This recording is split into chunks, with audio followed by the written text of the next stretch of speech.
Psalm 96. You do have, not pew Bibles exactly, but let's open them and let's read it together. How about that? Let's just...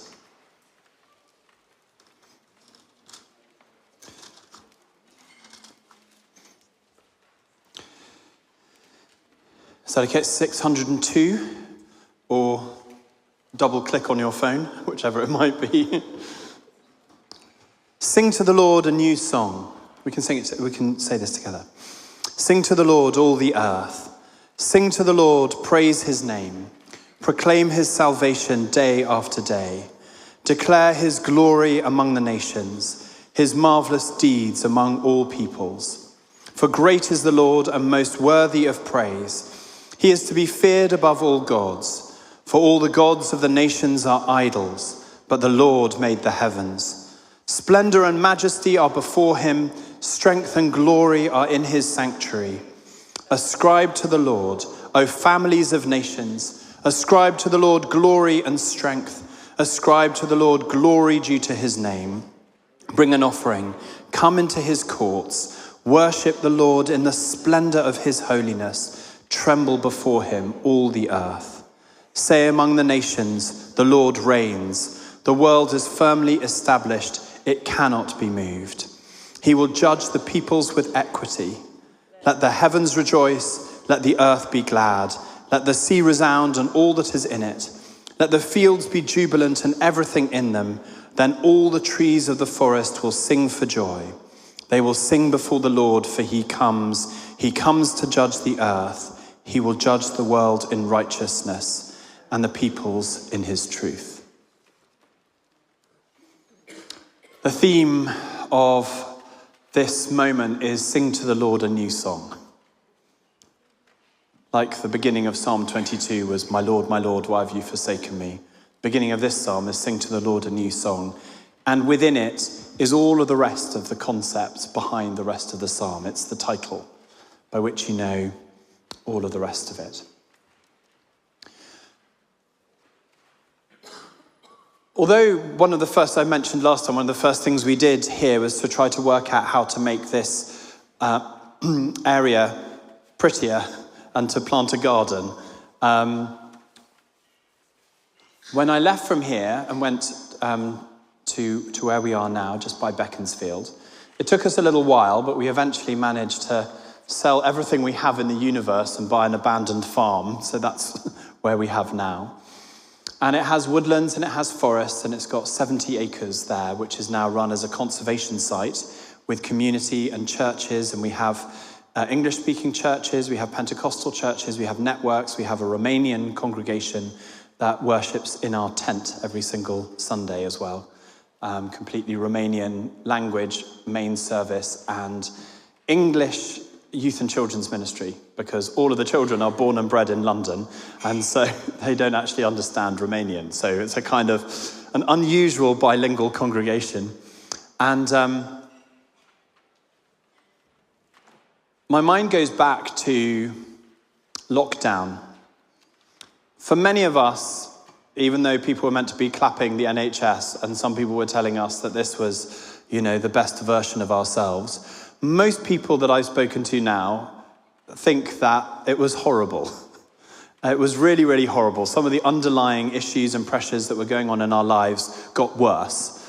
And it seemed to be that for some people, COVID was respiratory. For other people, it just hit you wherever you were vulnerable.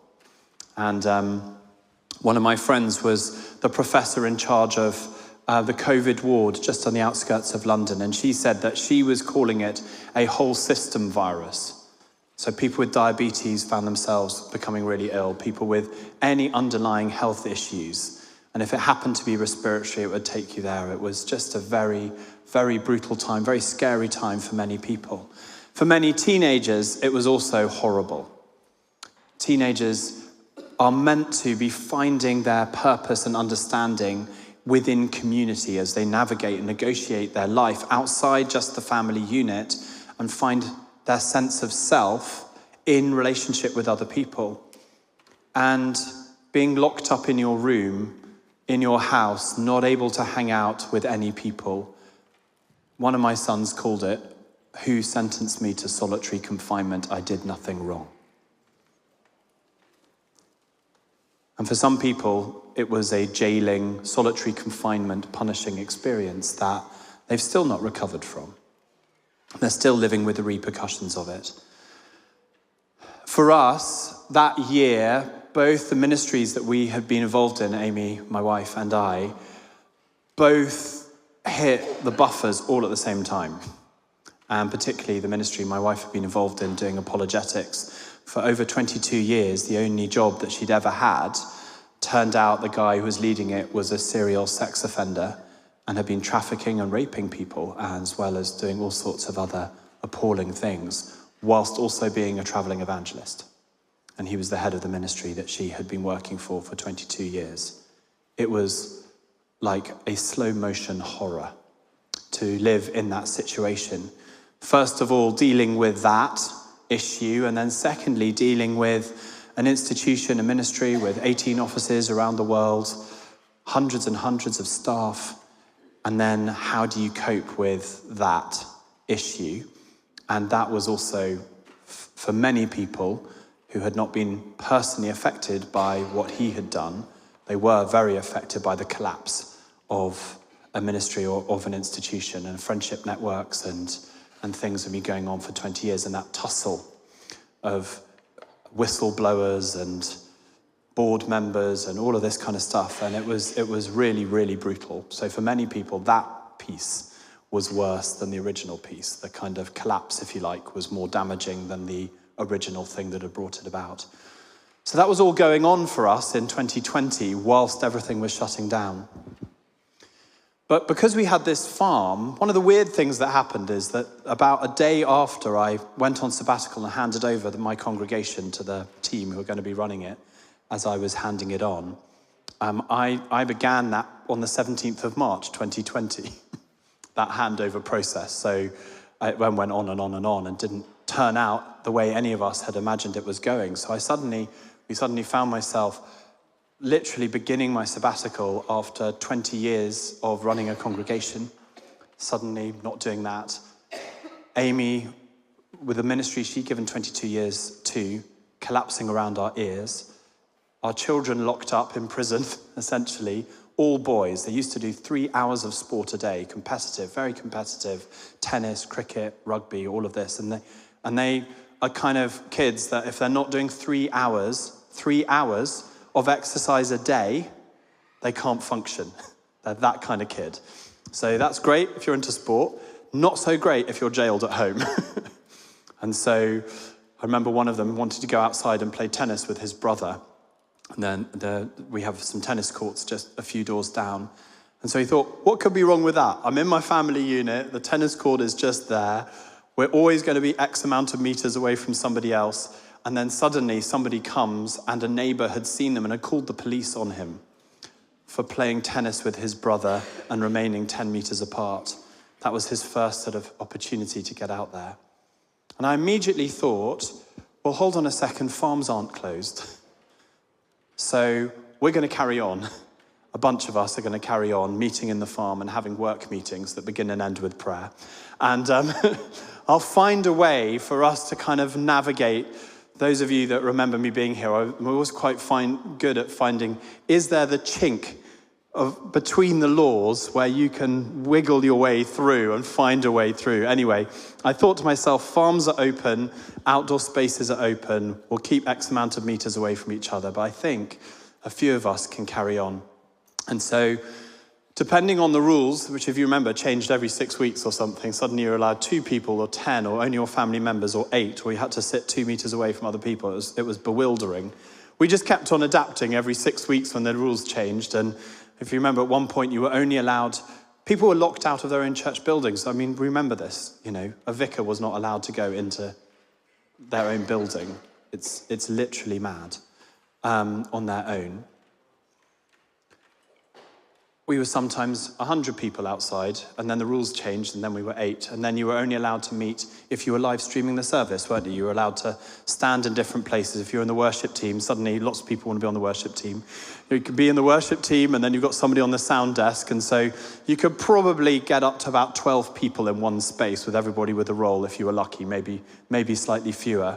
And so we realized that we could meet in the forest. As long as we were live streaming and everybody was there and we were on Instagram, we could get 12. We didn't care if anybody was watching because there was nothing in the rules to say how many people had to watch the live stream, just that you had to be live streaming. So we decided that as September 2020 was going, we would meet outside, socially distanced, and we were going to worship outside every single Sunday. And we were going to just capture it on Instagram or Facebook Live. And if people watched it, they watched it. If they didn't, they didn't. But that's what we were going to do. So in the middle of all of that chaos, we found ourselves worshipping in a wood with about 6 of us outdoors. And we didn't have a smoke machine, we just had smoke from a little bonfire that was there. And we suddenly found an unexpected way of finding God in these wild places, in these outdoor spaces. After so long thinking of worship, thinking of prayer as being coming into the place of worship, coming in with all the structures, and those things were all banned, and again, not my decision as to how that should or shouldn't happen. But we found some way of finding God in outdoor spaces. We opened up the farm, and I said, you remember you were allowed to go for walks with the family unit if you were just that. So I thought, well, how can I open up my space and my farm? So I mowed out a space, and I put Bible verses at various different points, and I made it that any members of the public who are walking with their family could do a prayer walk and could meet and find God and do a Bible study and an encounter on their walk. They weren't allowed to go to church, they're not allowed to meet, you've got to be socially distanced. There has to be a way in which we can follow the Lord in this and we can encounter God. Hundreds and hundreds of people suddenly started coming to my little mowed out trail around the farm with little verses of scripture written on tiles on the side, 60% of whom never went to church. And they found themselves exploring who God was in that winter space. And that creativity that started to come up for me of being in a situation that was so unusual, finding new things in the scriptures myself. We were doing Genesis, suddenly realizing that the first half, the middle portion of Genesis with Abraham and Isaac and Jacob is all outside. They're always meeting God outside. I was like, I've been so in the whole church building bit for so long. How do we meet God outside? How do we meet God outside our structures? How do we meet him outside the institution? How do we learn how to be a disciple? And suddenly, you're not in front of people, you've got no microphone. There's 8 of us, we're all basically, 2 of them were itinerant evangelists, 1 was a pilot, and 2 of the others were West End actors. So literally everybody is grounded, nobody has a job, everybody is just there trying to make sense of the world. And this creativity starts to bubble up. As I said, I started writing poems all the time as a way of trying to make sense, and this new creativity came up. And I looked around the trees, and we were worshipping in that space, and then one Thursday afternoon in January, as we were going around the farm, suddenly this huge, bomb went off. We thought there had been a terrorist attack, like that, and you could feel the ground shake. And it turned out that 2 of the beech trees that we had been meeting and worshipping under for the previous 9 months, by the way, it was England through November, so this decision to meet outside every single Sunday was sometimes pretty hardcore. The wind and the rain and the snow lashing down on you, and we were kind of like, the suffering church have learned how to do this, so we're going to learn how to do this. We're going to dig a little hole, we're going to bury our Bibles in the hole, we're going to take the Bible out. And the first person that told me of that was Ioana, who talked about growing up as a child in Romania and there being places where you would bury your Bibles because of the secret police coming down, and you would have to find your Bibles. And I remembered that conversation from many years ago, and we thought, there are people all around the world today, and it's not because of COVID that they can't meet publicly, it's because of the persecution that they're suffering. And they are able to only meet in wild places and going for walks and surreptitiously praying and trying to do their discipleship. and it helped us re-understand our place within the world and the other suffering Christians. There were so many things that we were able to discover about our faith and about the way that God's people work and what they live with in that space. But I went and we found these two huge beech trees, probably 150 feet long, and they just both crashed down on the ground. And our church didn't have pillars like this. It just had these beech trees, and we met under the canopy of those trees for nearly a year, and that was our church space, our little outdoor spot for 6 or 8 of us sometimes. And it seemed to symbolize for me the other big things that were crashing down all around us. Ministries, institutions, acts of government, whatever it might be, the things that had seemed to be so stable just suddenly crashing down. And so much of our life, we feel like we're only secure if we can prop up the pillars. But in a forest, the trees fall down, and as long as you're not under them when they fall, a number of things happen. One, you can start chopping them up and you make them for firewood and you make tables and you do all sorts of things and you can build new buildings from the woods of what has fallen down. The other thing that started to happen is suddenly light streams in, down to the forest floor, and the little seeds and the things that had fallen on the forest floor maybe 20, 30 years earlier, the little oak acorns and things, suddenly the light comes in and they just come to life. And there on the forest floor, the next generation of trees starts to emerge.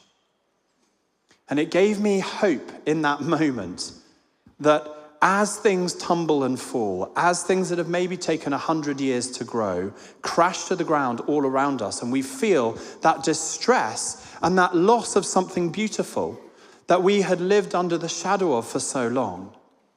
It symbolized for me in that moment aspects of the Church of England, I'll be honest. That as I'm seeing the global church move around and move the furniture pieces and all sorts of happening, there just seems to be low morale and stuff crashing around ourselves. And how much energy do we put around it? But if it's falling, you just don't want to be under it when it falls. It's beyond many of our power to prop up what is too big for us to prop up. You can kind of attach certain things to the mulberry tree, or you can do something to stave off the collapse. But this just fell down. But it started to open up new space. And we started to see that as a bit of a parable for us. For us, there was this kind of big Church of England piece that I had been involved in for 20 years, and Amy's ministry, the second tree, and we just saw them as this kind of parable, I suppose, on the forest floor, just crashing down on the ground, and it filled us with a sense of regret, and we had to mourn and grieve that tree as that phase, that 20-year phase, if you like, came to an end. But suddenly we realized, oh, look at all this new potential. Look at all the next generation. Look at the young children. Look at the youth. Look at the Romanians. Look at the other parts of the world that have suddenly found themselves in a place like London. Or like, oh, look, the forest floor is filled with potential. It's filled with potential. There's new generations. And is it always all of our job to keep the big trees propped up? It may be some of our jobs in this room to be in charge of propping up the trees and keeping some of these big oaks and big beeches up for another 20, 30 or 100 years. But some of us are in this kind of weird leaf mulch of the forest floor. And I think of a place like Peckham, I see of it as a lovely, rich sort of leaf mulch kind of place. Other people might see a bit of chaos. I think, oh, look, potential. Oh, look, I love the fact that this is where mushrooms grow. And I am a huge mushroom enthusiast. It's one of the things that's come out. And I don't mean a magic mushroom way. Although my children did find the magic mushrooms on the farm and worked out how much you could get per kilogram. I was like, no, boys, that puts you in prison. We're not going there.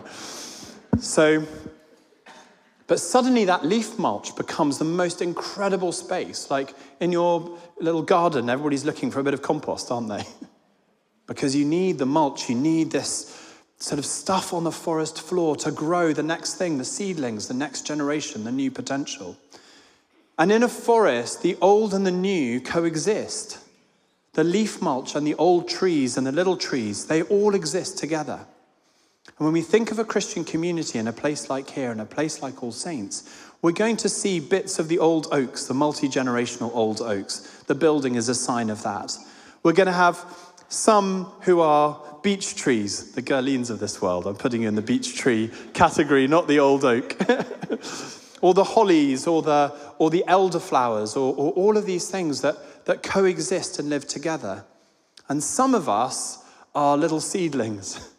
And some of us have little seedlings that we have given birth to, who live in our shadow for a while, and then they grow up alongside us and they become the same size as us.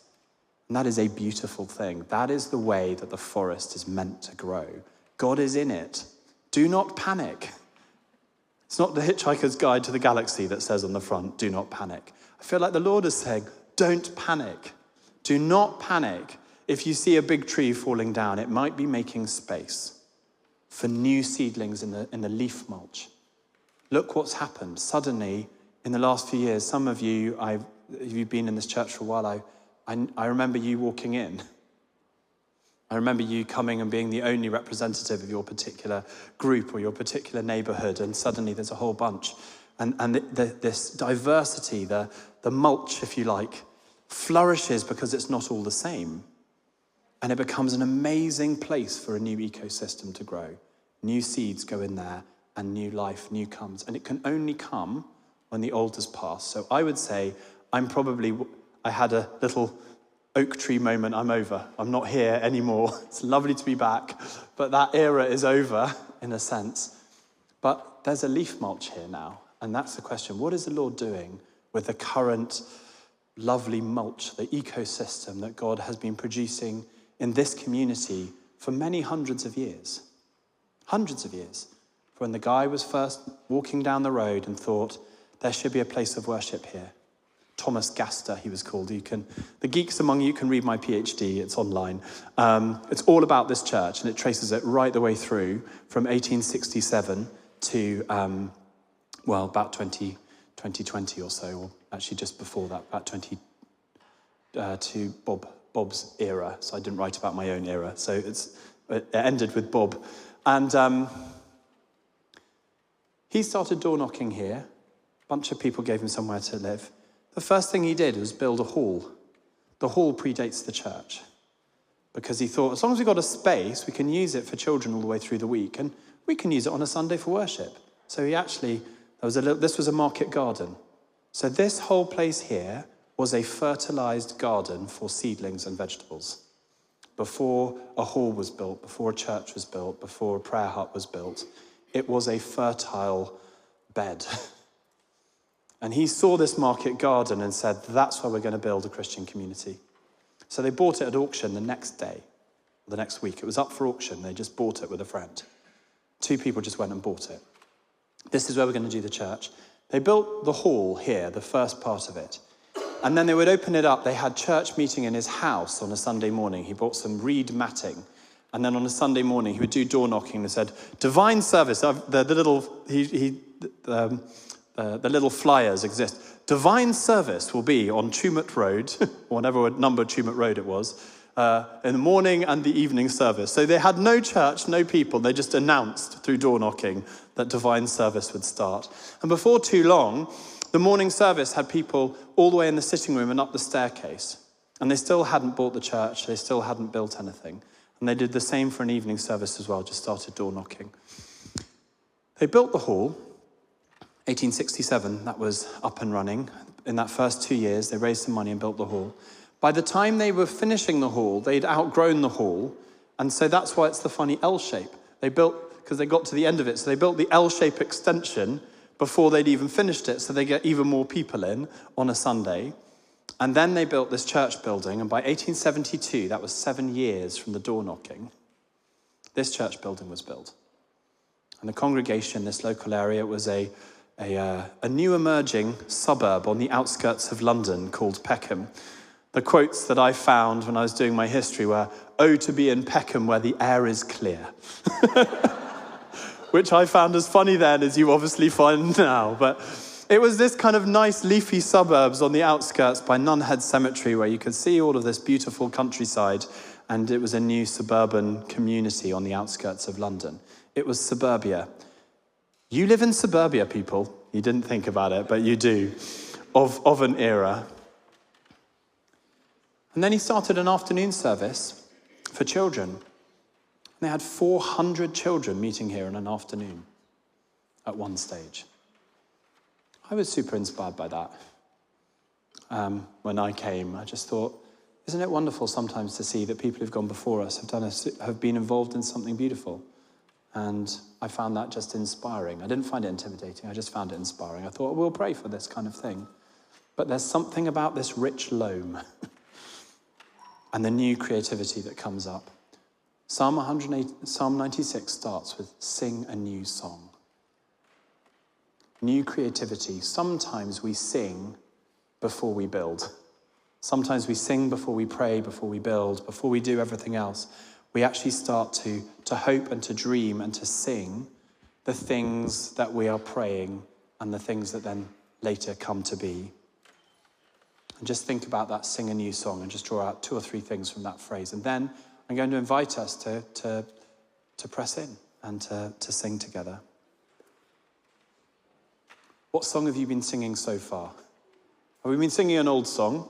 They're sometimes nice for nostalgia, but sing a new song. It's a command. What is the new song that we're going to sing? Sing a new song. Sing a new song. Don't just think it, sing it. It's out loud. And it's with melody and it's with harmony, and it has something about it that draws more of us together. We are to sing a new song to the Lord. Not just think it, not hint it, not mumble it, not murmur it, to actually sing it. And when you sing, something happens to you. You draw in the air, and it's louder than when you're just whispering. You'll sing a new song. But sing a new song. It doesn't say what kind of song. It can be a new lament. It can be a new blues song. It can be a new battle song. It can be a fight song. It can be a love song. It can be a revenge song. It can be a hope song. It can be a despair song. There's songs for every season of the soul, but sing them. Sing them all. Have a wonderful encyclopedia of songs to sing, so that you've got a song for every occasion, for the highs and the lows. Sing the songs for the loam bed. Sing the songs for potential. Sing the songs for the next generation. The next generation have already got their own songs. Let them sing their songs in our songs. Let's sing them and sing them together. Sing to the Lord, all you earth, this new song to the Lord. It's a wide and expansive call, this. It's like a command. Sing a new song, all the earth. Sing it to the Lord, but sing it everyone. It's a communal event. We sing together. There are songs to sing on your own, sometimes in the dark places that we're talking about, but there are sometimes songs to sing together. Songlessness can be a form of grief and a sign of grief. By the rivers of Babylon, we lay down and wept. When our tormentors asked us, sing us one of those songs of Zion, we couldn't. We hung up our harps. How can we sing a song of praise when we're in the valley of exile? How can we do that? It was because they were so well known for their singing that everybody was like, we love your songs, sing your songs. And like, we can't, we're in grief, and it's a sign, but weirdly, Psalm 137, what is it? It's a song to sing when you can't sing songs. It's kind of ironic. It's a song about not being able to sing songs. Ain't nobody know the trouble I've been, nobody know but Jesus. That's a song to sing about not having a song to sing, you know?